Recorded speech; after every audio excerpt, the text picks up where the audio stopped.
I open you the chance to record it. It show up? It is, and we're recording. Thank you. Okay, excellent. So basically, the first problem that we face, I mean, with the COVID, as I say, we got the chance of being to be present. I mean, to be in the class. So for the professor, it was very useful because they're facing this audience. They're using a new technology. They don't know how it will happen. So we say, like, easy. We will be there. We will run the experiment for you. We will help you out, and we will even give you insights, right? Because we have run this experiment with so many classes that they teach exactly the same. So we can even help you with the debriefing, right? So, and that happened really good. And second thing, like when we were running those simulations on site, sometimes the internet connection of the classroom or the university, fails, and then the experiments flow. And obviously the problem is not the university, it's the provider. Game Lab is the problem. How in the hell I trust in Game Lab? They ruined my class, right? But our system was working perfectly. So nowadays it's much better because it's the chance that everyone's internet fails at the same time, it's 0, right? So maybe one guy, one student in his home will have a problem. Okay, it's only one, but it's not all of them, right? So the experiment on the simulation runs much more smoothly. So we get closer to the customer, the professor in this case, and also the technology risk is it's gone. So we're in a good position, and I guess in the future, when let's say in 1 year time from now on, when let's say that we have a vaccine for the coronavirus, so everyone can get together again close by. But the professors already they know that when they run the simulation online, the experiment was excellent. So let's do like a lab time outside of class. Everyone from the home, and then in class we talk about it, right? So I guess that we will see born this lab, this management lab from now on, right? What platforms do you use? Do you use Zoom? And then also, what exactly are the experiments? Just like people talking through different cases, or is it? What exactly are the experiments? Is it digital experiments, or is it through Zoom? What platforms do you use? Okay, for teaching, most professors use Zoom because it's easier. Then you have the break rooms, so that's the one that I prefer. But mostly professors, but other professors use WebEx. Depends on the institution, right? But we accommodate to whatever platform the professor use. In terms of the games, do you want to see one of them? Because yes. I was hoping for a demo. Okay. Yes. Okay, let's do a demo. But you share your screen, right? So shall I give it back to you? Yeah. I can do it. No worries. So you don't need to. Okay. No, because I just give you the chance. The permit to record. I see. Good. Okay, so we're using. So let's gonna get to one of our simulators, play.subbook.com, right? So let's see that I'm a professor and you guys are the students. So Okay. I'm clicking professor. I will put like F let me put my password to get in. So you're going directly in as any user would. This isn't a special site for you. No, that's like any other professor can get into the one in this simulator. We got 6 different simulators by the moment. Yeah. And we expect to grow to much more of them, right? That's my. So if we'll give it, let me see. Should be this one. Okay. So now we get into the professor platform, right? So I can launch a homework if I want. I mean, and then send the link to you, right? Or I mean, I could do many things. But let's move on just to the games. Mm-hmm. So I'm going to start a new game. I get a hit of Blackboard. Was Blackboard a system that you looked at when you were designing? No. I mean, if I wasn't, I know that Blackboard is an LMS, right? That's the one that you mean, the learning management system. Learning management system. That's what that means. Okay, thank you. Yeah, no, but we haven't done anything. We haven't developed any integration with anyone yet. Hopefully, we will do it in the future. But professors haven't asked for it by the moment, so it's not being a priority by the moment. So let me put like demo, Jack,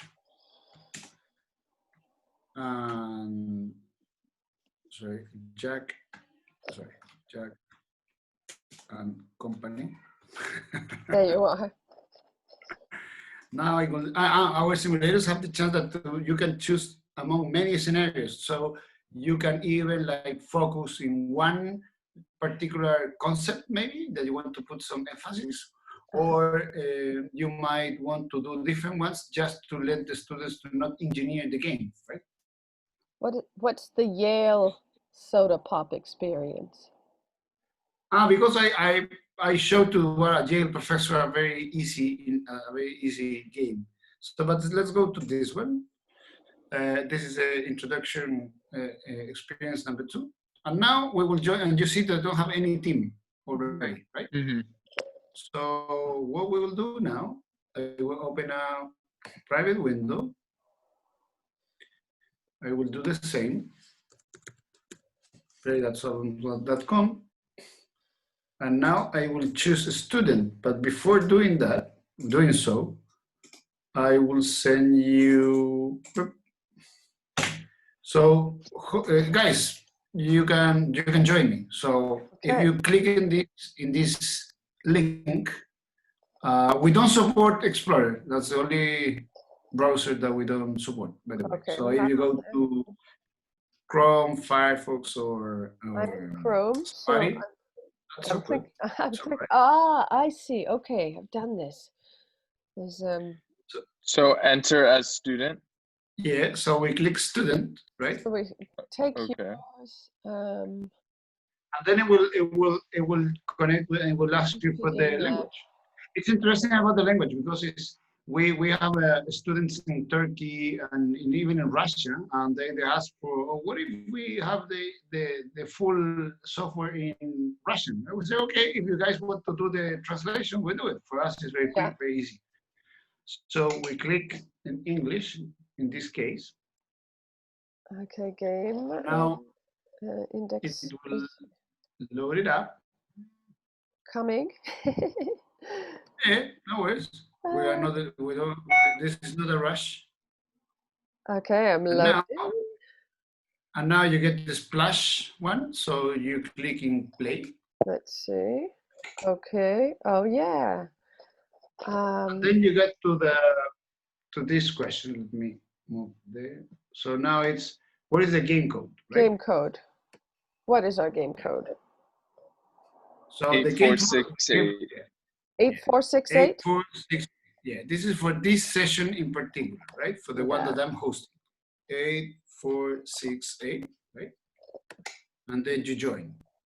And once you join, typically we help the professors to do the onboarding in order to make it easier. So we create the teams in advance and so on.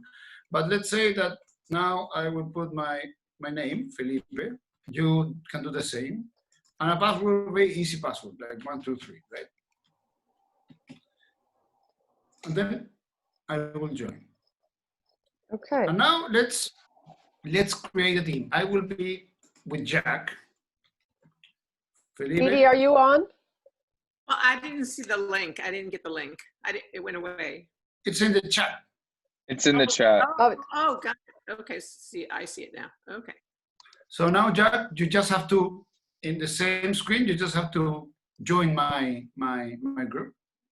Our group, sorry. What's the game code again? 8468. 8468, as you see in my screen. Okay. Professor, I'm showing you like professor and student screen at the same time, right? Wow, that's great. Okay. Okay, so Felipe and Jack is already logged, right? Logged in the session. Okay. Mine's loading. I'm creating a team with you, Dee Dee, and when Dee Dee logs in, how does she join the team? She just has to join the session, and then there will be the different teams, and then she just has to go over the team and click, and that will Click be in. joined. The name I cannot, see- okay. I have to look at- abbreviate you, Dee Dee. Oh, okay. Okay, got it. I can look. I will exit Felipe and Jack for a moment, right? So let me. So now I have like Katie and Didi or Jack. So if I just click there, I'm there. Felipe and Jack. As easy as that, right? So you Didi are already in your team? Hang on one second. No worries. I'm sorry. So this could be the most like hassling moment, right? That's why we developed a feature where the professor sends the roster and the teams. So we create everything in advance, the teams and so on. So the students only have to log in and that's it, right? They're already in a team. All right. All I see is the blue screen with Felipe and Jack and the exit sign. That's all I see on my screen right now. Yeah, because you're seeing my because I'm sharing screen. Oh, okay. Got it. So, So- I don't So okay. you have to move to your screen, to your browser. Your browser. So Right. did you put the URL in your own browser, Dee Dee? I might. I don't know. Have you ever played I Kahoot? I will stop sharing, Okay. right? All right. There we go. So now I stop sharing, so you will see your screen, your browser, right? So in your browser, you have to put you have to log in to the game, which is into the URL that I sent over the chat, right? So enter the code. So what was the code? Yes, the What's- code is 8468. Okay. 8468, right? Right. And so I can just put DD there. Yeah, you just Didi and a password like 123. 1, 2, 3. Okay. Yeah. Okay. And then you will be able to join either Jack, Okay. I'm Felipe on. Jack, or Kate and Didi. All right. Okay. I'll do Katie and DD then. Join that one, right? Yeah. Okay. There you are. Yay! Okay.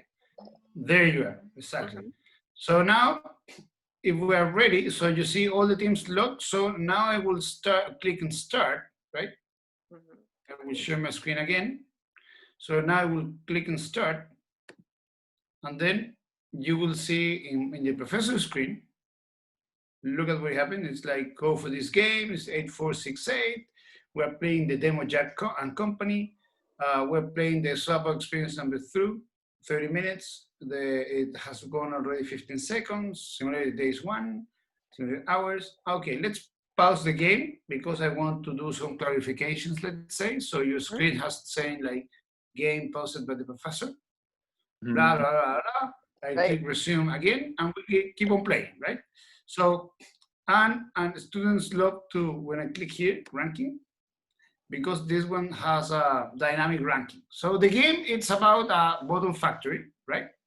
And the idea is to, let me show you, the idea is to run the factory, I mean, in the most optimal way. This game is used in operations management course, supply chain management course, and these sort of things, courses. Mhm. And then you have 3 areas. One is the bottling, the raw materials section.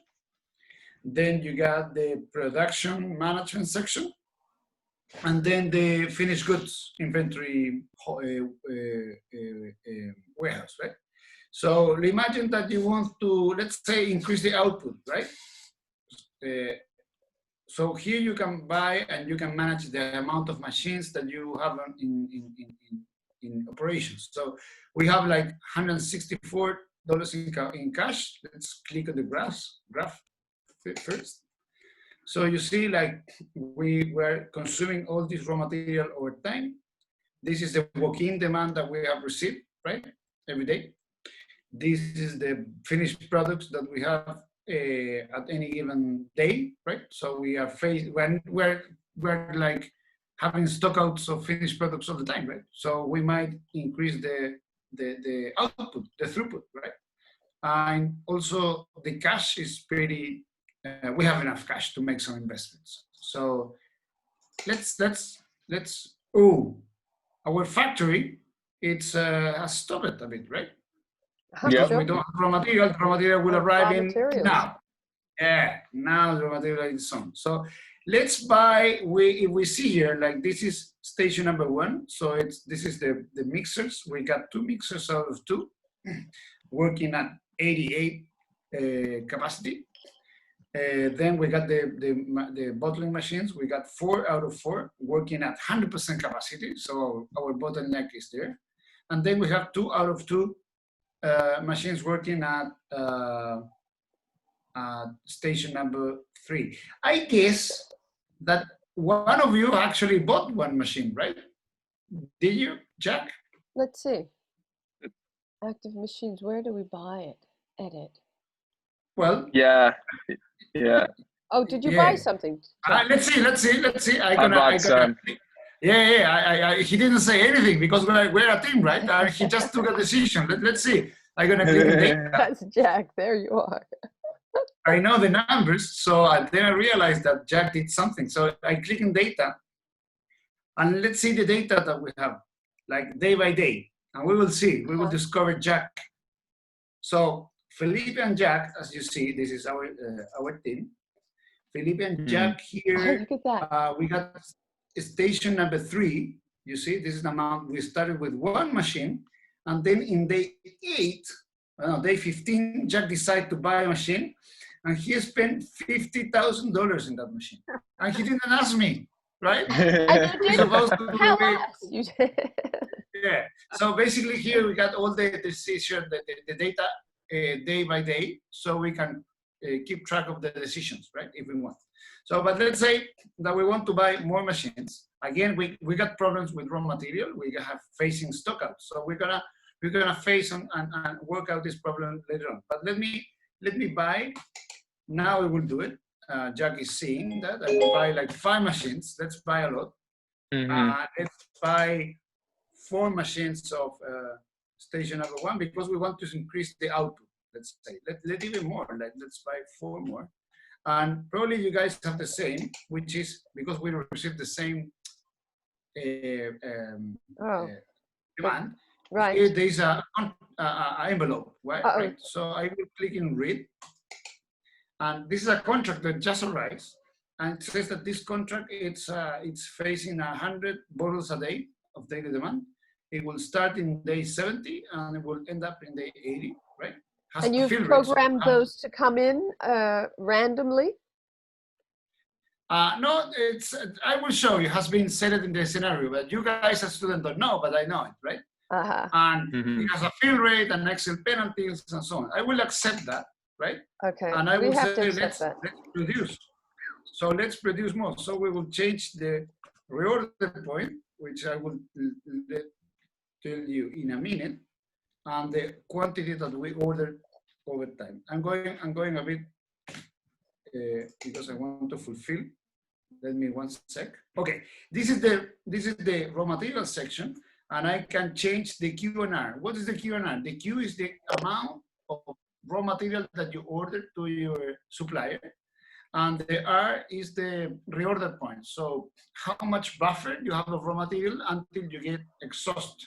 So you need to calculate your consumption rate of your production line of production, and then if your lead time, if your supply takes like 8 days to deliver, you must have enough which we don't, enough raw material to keep on going, because if not, actually what happened, the factory stops, right? And you cannot keep on fulfilling customers. Okay, I just show you like pretty much what our game, one of our games is, right? So if you want, you can keep playing as we speak.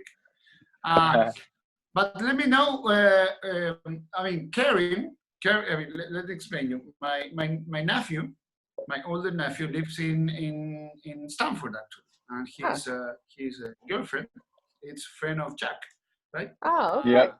Girlfriend Karen. Karen is doing oh, we got game over. Let me show you. We Game over. broke out the company. Look at we broke out the company. We are game over. That's it. We out of cash.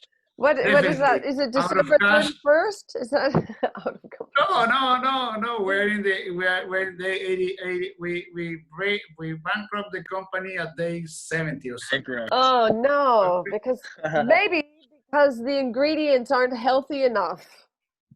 No, he bought too many machines, I guess. Oh, Or Jack. something like that.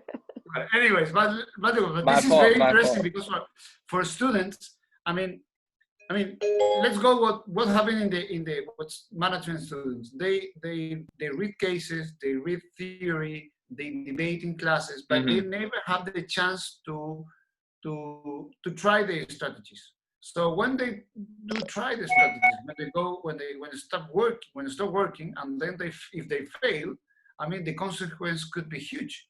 But if you have this space where they can try strategies and say, oh, I bankrupt the company because we didn't speak, we didn't take decisions together, and so on. Then you have it's like having a kitchen for cuisine for a cuisine school, right?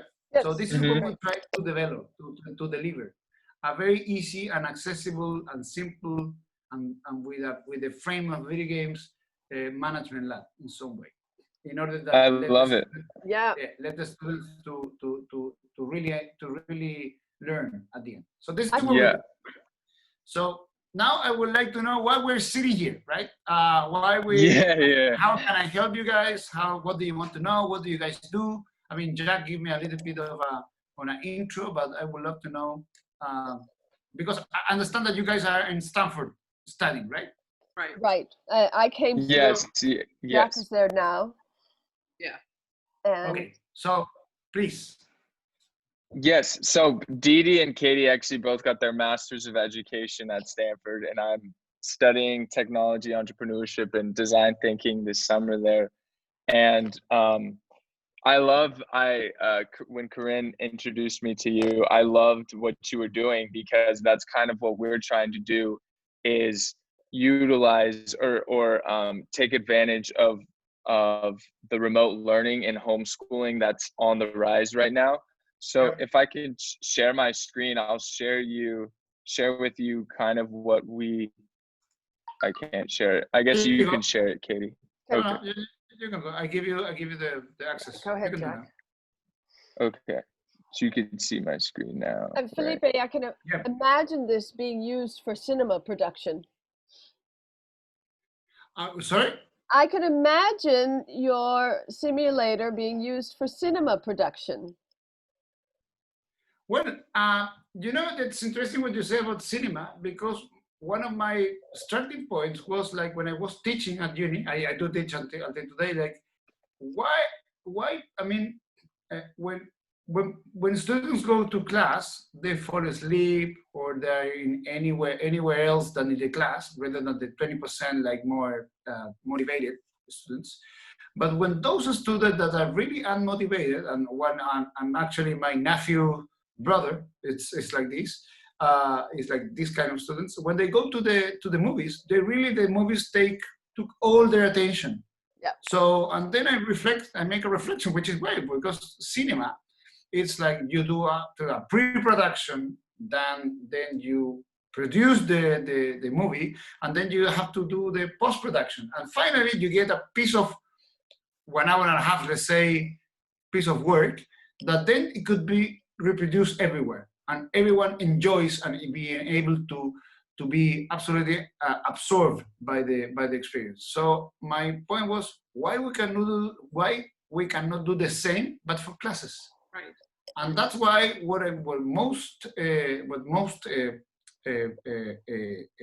sorry, my English got rusty a bit.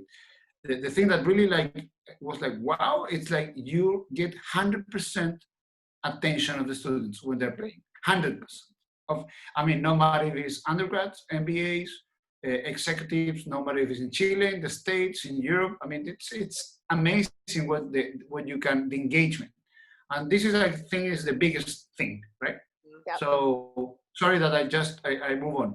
No, that's great. I interrupt you. Okay. And Jack, if I could just say one thing, I recognize that your pain point is student attention, and our pain point is the immersive experience that travel allows, and engaging a student in the value, the importance of connecting culturally, of cultural literacy. And so this is why we arrived at using that immersive cinematic experience to teach culture, to offer a simulated travel experience. This is what Screen 360 TV is. And I'll let you take it from there, Jack.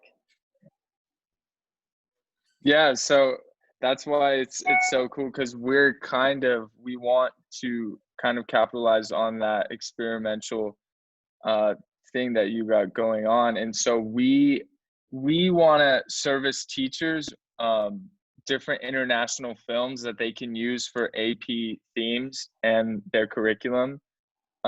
So I mean, this is the board that Katie has so far, if you want to talk about it.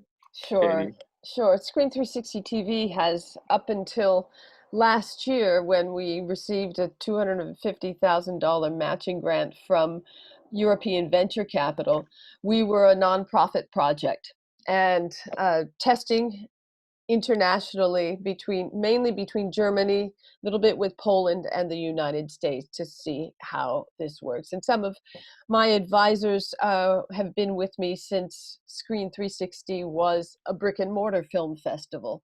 And I've developed several children's film festivals.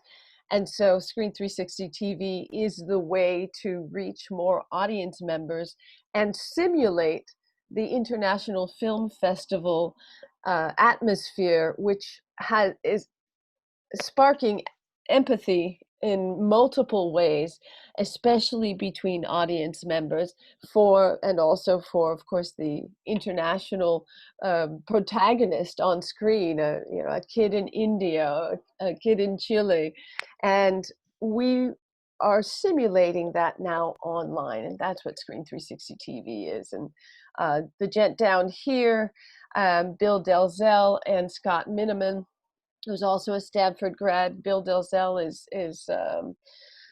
Art Center in Pasadena. They have a gorgeous robotically run light system and studio in San Carlos. And this is where we hope to do our live studio presentations with remote classes, or now it's going to be people. Initially it was going to be classrooms, now it's going to be people on tiles. Okay. But let me stop you for a moment. Let me interrupt you, because I really want to understand, because it looks very sophisticated. It's like the main thing that you guys want to do is to engage audience from different parts of the world in a sort of a film festival. Yes. That if it's not through the technology, it should be like everyone fly and stay in the same place, like to any analog film festival. Is that right? Right. Yep. If it weren't for technology. And then comes my other question. Why you guys want to do that? Let me understand that too, right? So this is the solution, but this is the solution for a problem. What is the problem? Well, the problem. Teachers. Go ahead.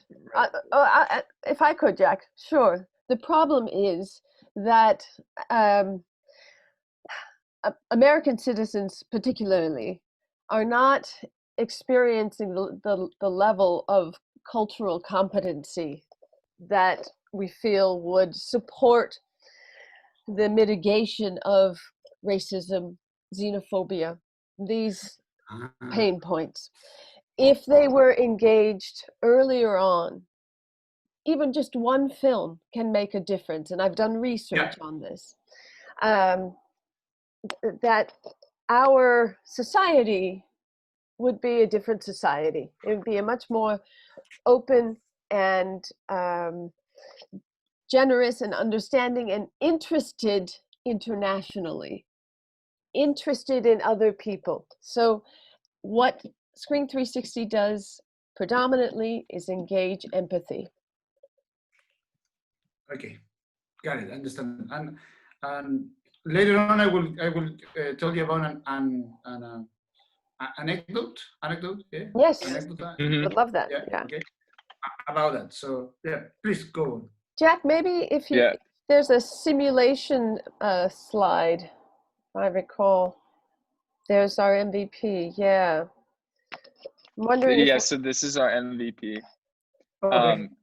We do, like you said, through Zoom, we do Zoom. Katie hosts 3 movies a day through Zoom, and she's done a few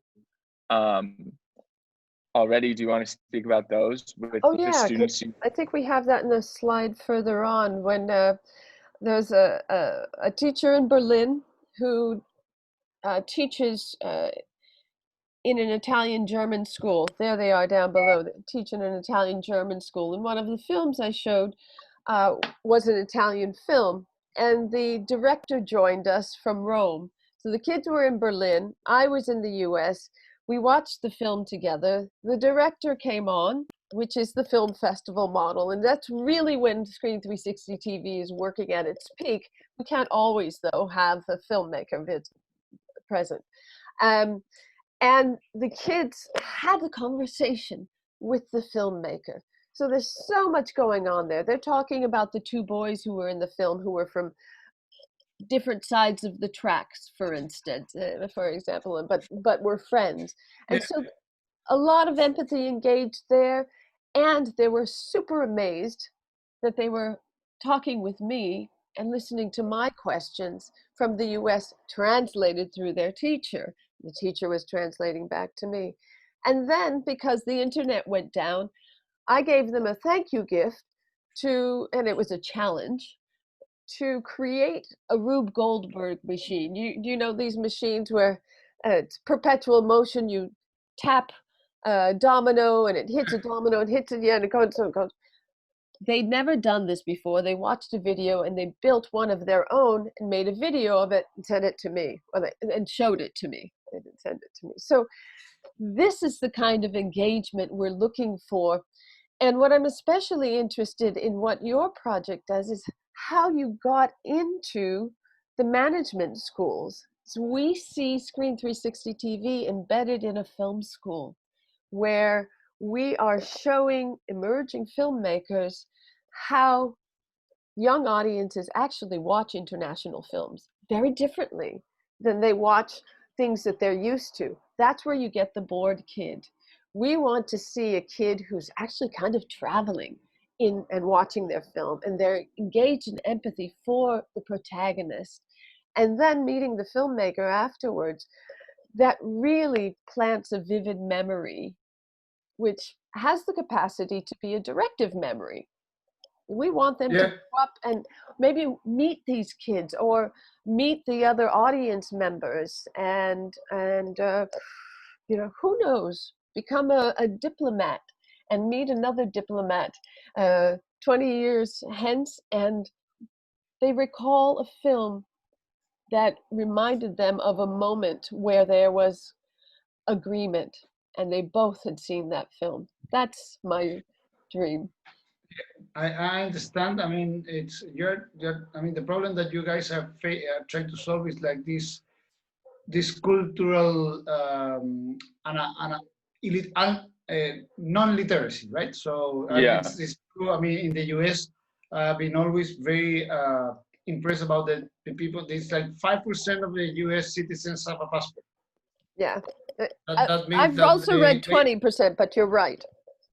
Okay, but what 20 years ago, 10 years ago, when I hear that, when I was traveling around the world, I spent like 15, when I was 29, I went to I did like a world tour of 15 months, right? Like backpacking. I didn't spend much money, but it was really like a way to see the world. I mean, I came from a really small, I mean, from the end of the world. I live in Chile, right?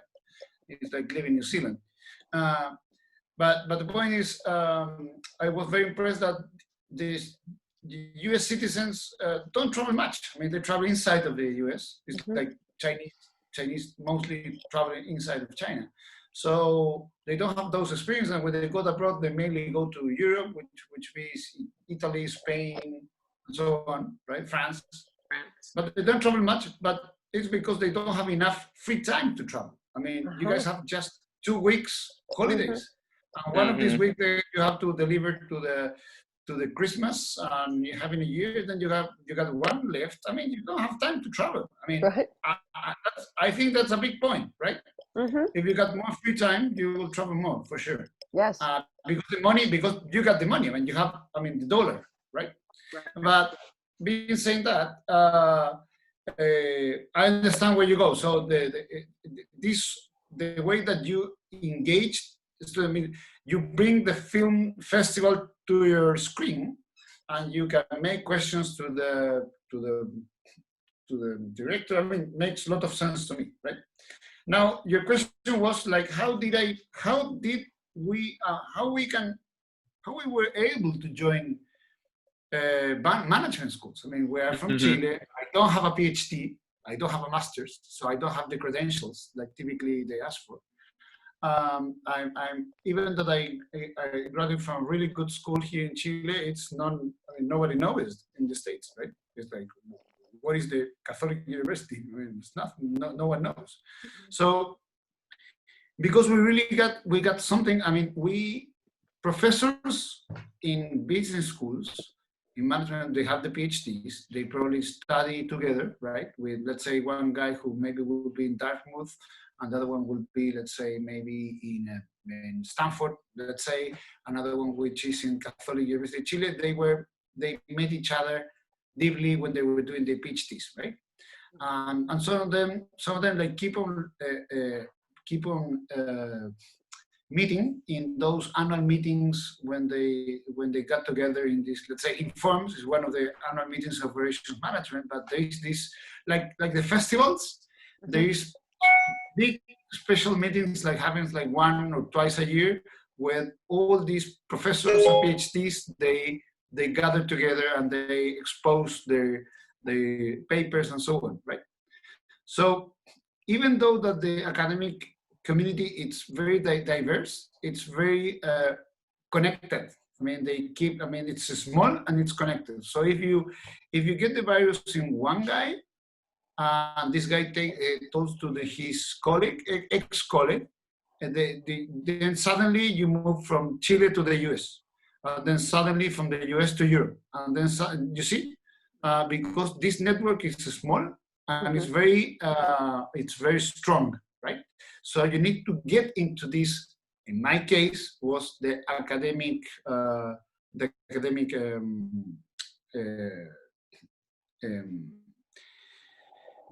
body, right? I mean, the networks of the professors. I did it, by chance, because I work in a university, I teach, so professors in my school started to use one of the games. Then we went to a conference, a small workshop in Buenos Aires, and then there were professors from NYU, from Carnegie Mellon, from Columbia, and we show one of the games and say, oh, I love it, I want to use it. Then start to use it in NYU.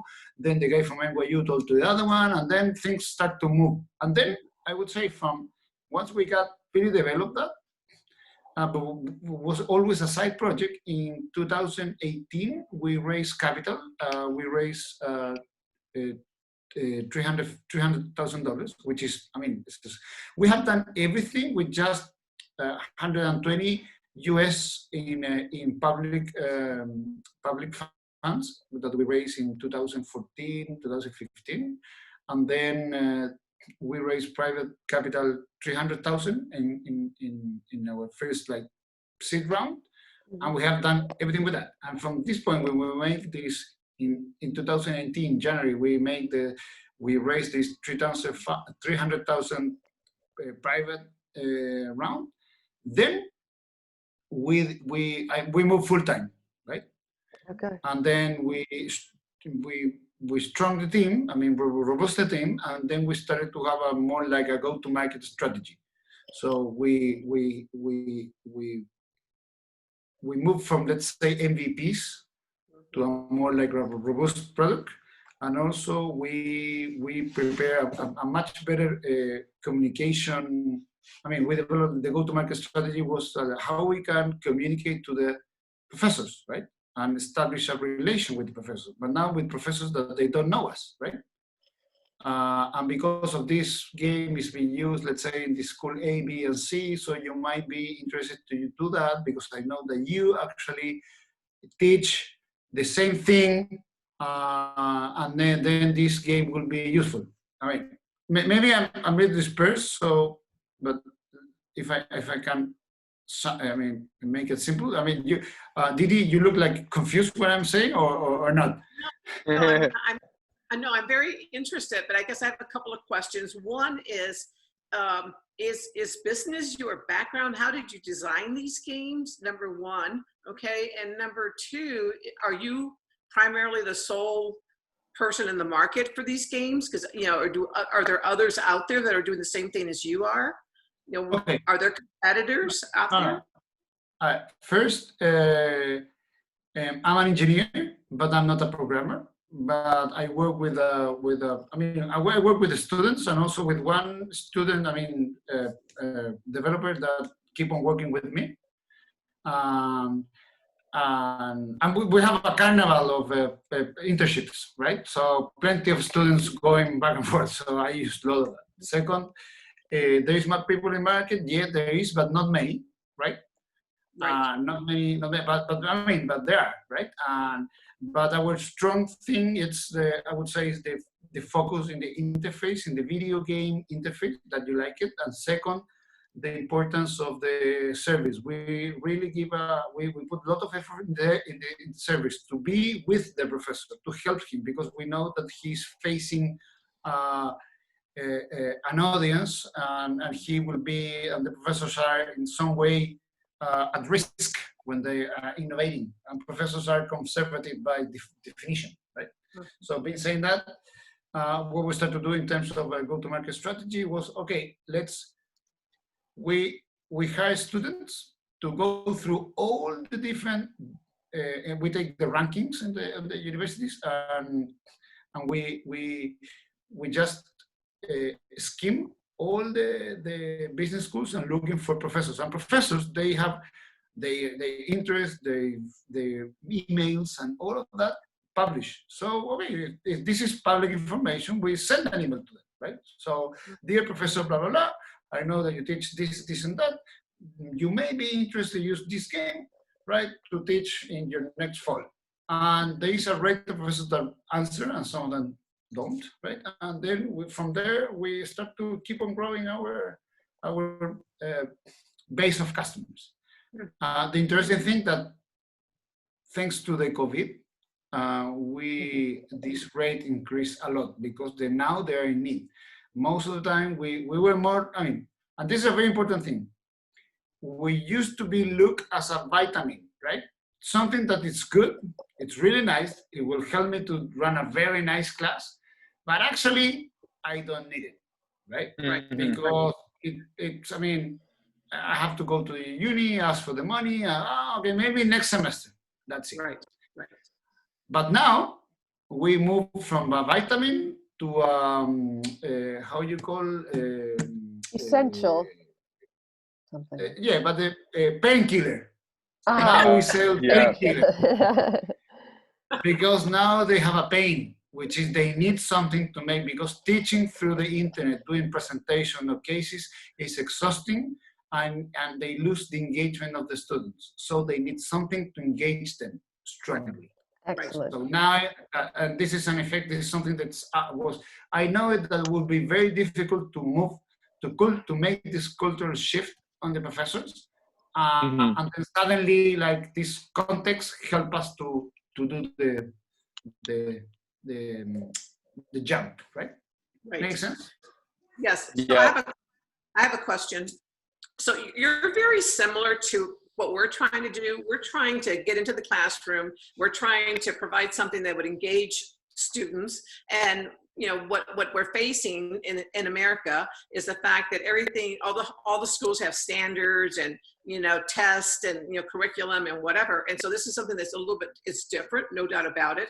But I guess, but we want to do it through film. And so if we want to change the mindset, not that we want to change the mindset of the United States kids, but if we want to make United States students more culturally aware, more globally responsible and understanding, I'm wondering, aside from showing a film and having discussion questions like this, I wonder if there is something that would be possible to use cinema in a game simulation. I don't know if that's possible or not.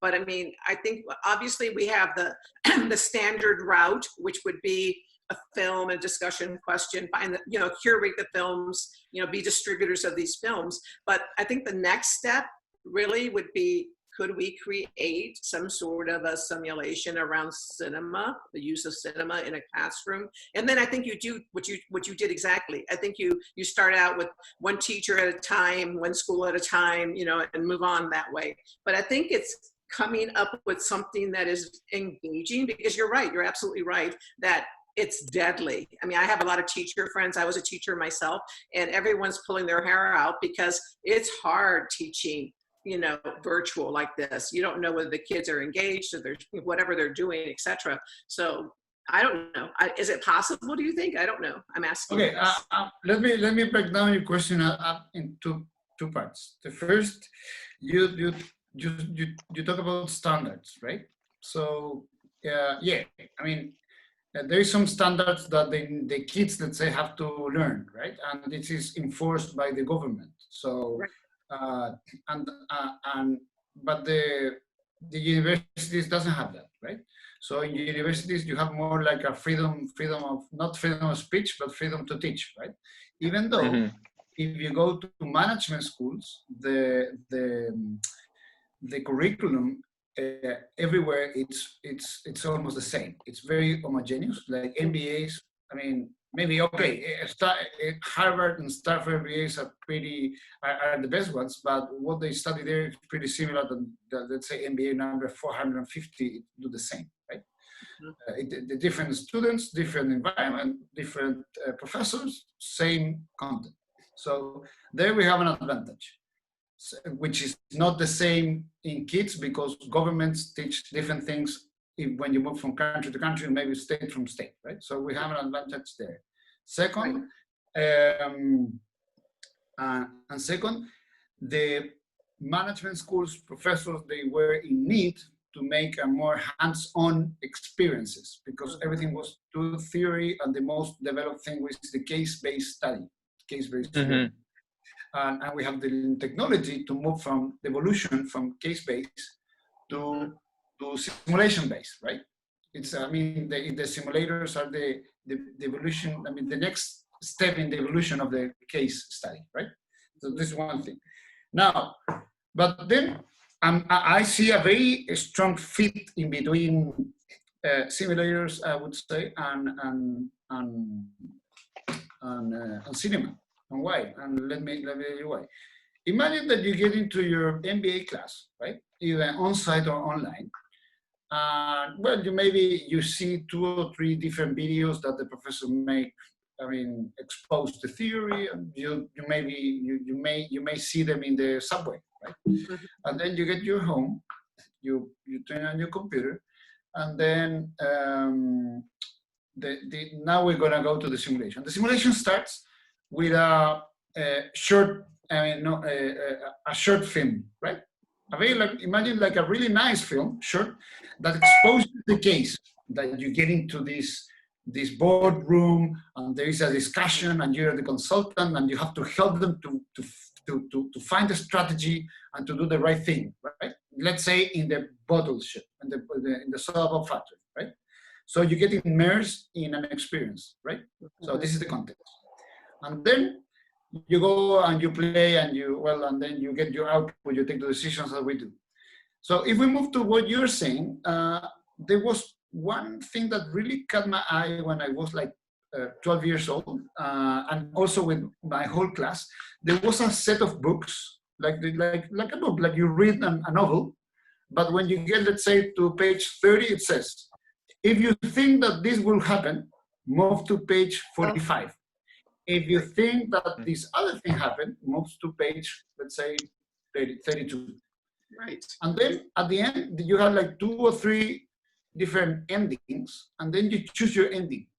This is some sort of a simulated or game, but at the end you make a decision. And that's the common thing in between this and simulators or games, that in one point you have to make a decision, right? So I don't see it that is feasible, but it's a way that you see that it's not. Maybe you have like one film that has 2 different ends, then you have something interesting to engage in a more active way your audience than just passively see the story moving, right? Right. So Right. I see things there, right? But again, one thing it's, I mean, we were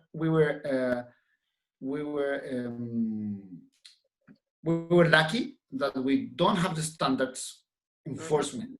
So the free of teach, that the MBAs have a homogeneous curriculum, and they were in need of a more hands-on and more active, because I mean, management is about the art of decision making. So you have to learn some decision making, or at least see how good are you at taking decisions. Meanwhile, you are in school, right? Not wait until you get to the first or second job.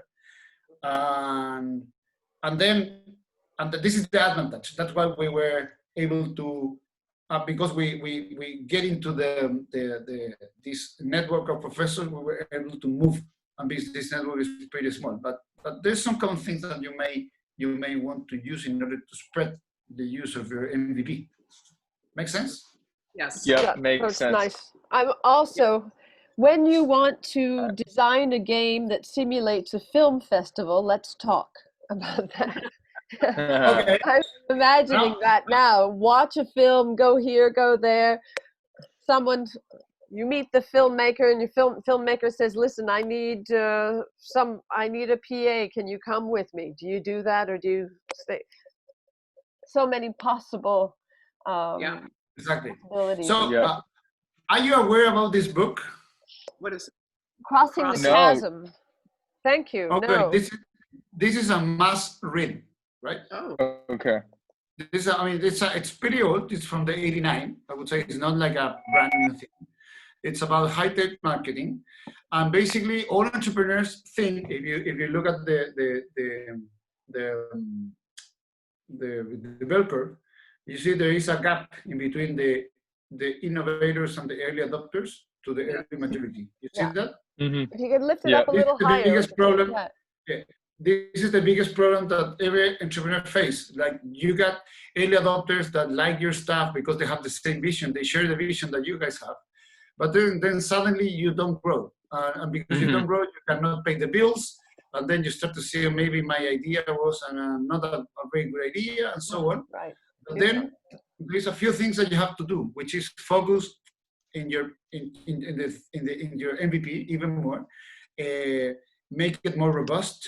Try to get more customers, into more like flagship customers, because the early majority, it's a segment of the market way different than the early adopters, because early majority they're very pragmatic, so they will only buy your stuff if they see that it will be helpful, that it will help them to solve a problem. Second, they will only buy if they know that you have been around for a while, and there is some other professors that they know, or professors or whoever, customers that they value, and their colleagues of them say, no, we use them, as good, okay. And if they see that your product hasn't had any flaws, right? And then when you start to get into those customers in that segment, then you start to finally grow exponentially, which is what the VC is like, right? But the main problem with entrepreneurs is that we start to grow with early adopters and innovators, and then we get stuck. And then most of the innovators, because we're creative people, we tend to create new things, and that's the end. When we reach that point, we have to go against our intuition and be more like managers and focus even more in what we have been built, and make it strong to get into the new segment, which is a more pragmatic segment. You see, Mm. this is very well explained in this book. I highly recommend it. If I got this book, like, let's say 2 years ago, I mean 2 years before that, when I get it, oh, a lot of problems. I would have, Good, thank you. they would be much easier, right? Much easier, right? That's great. I know it's past 12. I have one more question though. Have you created like marketing campaigns that, like a video that shows a professor using your product? Have you done things like that? Because we're thinking of maybe having a marketing campaign of a teacher utilizing our product. Have you done that? I mean, let me reply back with a question. Who are your customers? I mean, not the user, because your users are your students. I mean, the kids, let's say. But who are the customers? Who are the guys who pay for your product? We have three. We have three so far. We have filmmaker. No matter. I don't care about how many, right? If the product is good, it will be many of them. But what kind of? Is a professor? Who is it? Who is the guy who's okay? I want to pay for you. I think Go ahead, Jack. It's an AP. Okay, it's AP and IB professors in high schools. AP and IB professors. What means AP? AP is advanced placement. So you take classes in high school and then you take an AP test and you get college credit for it. So our main customer are AP teachers, because the international films that we have fit the AP themes really well currently. So right now our customers are AP teachers and then also filmmakers who submit their films for us that we then put into categories for the AP teachers to show their students to fulfill the curriculum and the standards that they need to achieve each year to pass the test. Okay, so as I understand, it's like the teachers they're teachers, no matter if they're AP or what. Teachers are the ones who will use your platform and pay for it, right? Yes. However, how they use it, with whom they use it, is a different story, right? Yep. There is another paper which is very good as well, which is called "Job to be Done." What's it called? If you have time, "Job to be Done," and I will explain you. Job to be done. Right. Yeah. Okay. So why is important that? Because if you have kids, right? I have one of 6 and another 3 years old, right? When you have kids, some people go to the supermarket and buy this small Nestle glass thing with food, right? Yeah. This is smash food for toddlers, right? Okay, sure. But right, so typically because I want to eat, but you buy the baby food. So you buy the baby food because you want to feed your baby, right? But if you see like a woman of 25 years old without kids buying that stuff, you say, why? If she doesn't have any kids, why she's buying baby food, right? Doesn't make any sense. Because this lady, what you didn't know, she's buying the baby food, not because of the food, because of the glass container, right? So this is the job to be done thing. So you need to understand exactly what is the job that your platform or product has done to your customers. Right. And this is the key, right? So our job to be done now is we have different jobs to be done for different segments, right? But let's say for some professors, just to have a very interesting and immersed class. That was the early adopters. But then came the more pragmatic ones, and they really have a problem. They want to make a more engagement class, and engaging class, and they want to get out of the problem of teaching online, right? So job to be done. So what is the job to be done of your customers? That's one thing. So that's why it's important to know your customers and start with which is the base of the customers, and then try to cross the chasm with those sort of customers.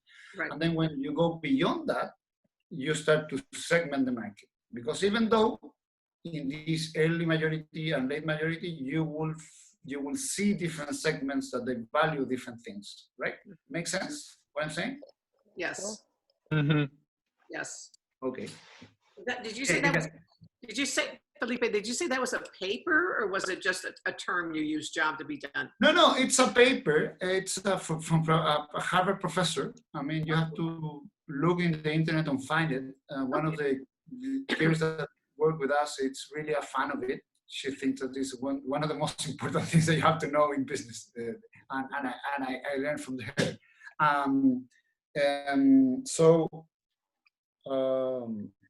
The choose your own job to be done. That's everything that what I wanted to ask. Now I want to you guys ask for something. Did I answer your question, Jack? Yeah, you did. Yeah, you did. I think. Yeah, I was just Okay. wondering. Yeah, so you did campaigns then with teachers who used your product? Okay, and yeah, about the campaigns. We have tried different things, right? And one we started with making like email marketing, like everyone does in the internet. But we failed because we sent like email campaigns like talking about the product. That was a big mistake because you have to talk about the need, right? Yes. So, and then instead of sending emails to, hey, this is our product, and blah, blah, blah, and they say like, we didn't have any response or any interest, we changed that to like, let's say, hi, Didi, I know that you have this problem because I get your information from the website, your university website. I know you teach this and that. So you may be useful for you to use our platform, blah, blah, blah, blah, right? So it was a lot of work because we have to research and find those emails and find the profiles of all of them, right? Make sense? Yes. It was a lot of work. We did this work with research with students. But then we failed because we're talking about the need that maybe DD has. The response rate was much higher. And then we started to develop a relation. And also the mail was not sent by contact@gamelab.education.com. The mail was sent by Teresita, one of our team, our head of growth, right? So once you do that, and because this is a more like a relation-based customer, from the beginning, you have to make this relation, right? Right. So, and that was also a changing point, right? Because you are not selling cell phones. You are trying to help the problem a particular person that needs your platform to do better his job. So the point is, he will use it as a vitamin or he will use it as a painkiller. That's what you have to, this is the job to be done thing. That's really nice to know. Make sense?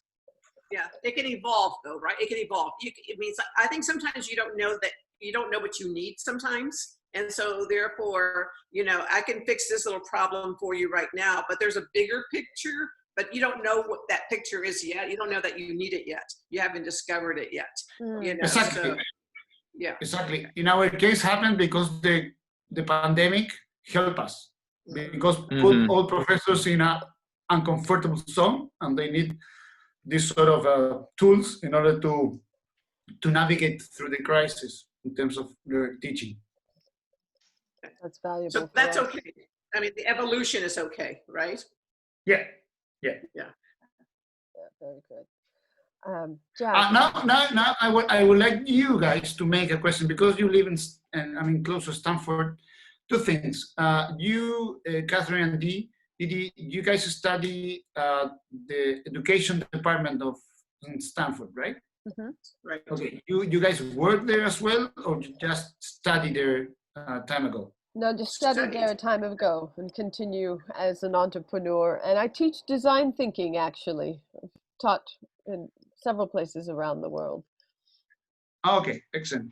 Because there are two things that I'm interested in. We haven't, we want to make a partnership with a educational institution. That means that with a department of intra-university that are interested in the research of learning. And what we do basically is game-based learning, management, game-based learning. This is our kind of field, right?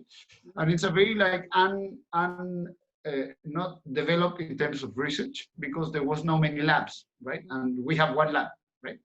And so maybe you guys can help us because you understand pretty much what we do and you guys understand how we are growing, what our vision about it. And I would love to, if you guys can help us to maybe, if you know someone in the Department of Education, Stanford, that might be interested in what we're doing and maybe start to see a partnership in terms of research, right? On who knows what else. And also, if you guys knows about another like maybe angels or VCs that might be interested to invest in our growth. I mean, we are still not ready for VC. I mean, because VCs, they want to invest in something which is growing exponentially. We are growing, but we're not robust enough. I guess maybe I'm wrong to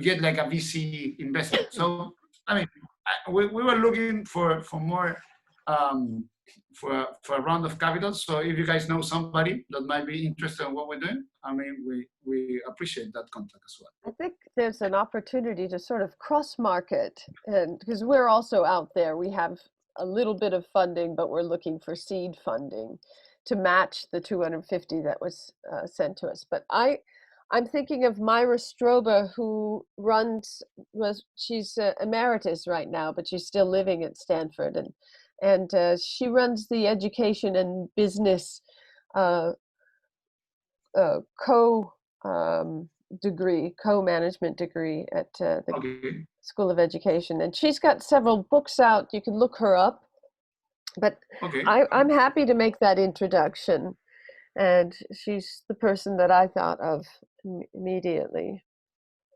Okay, excellent. Yeah, but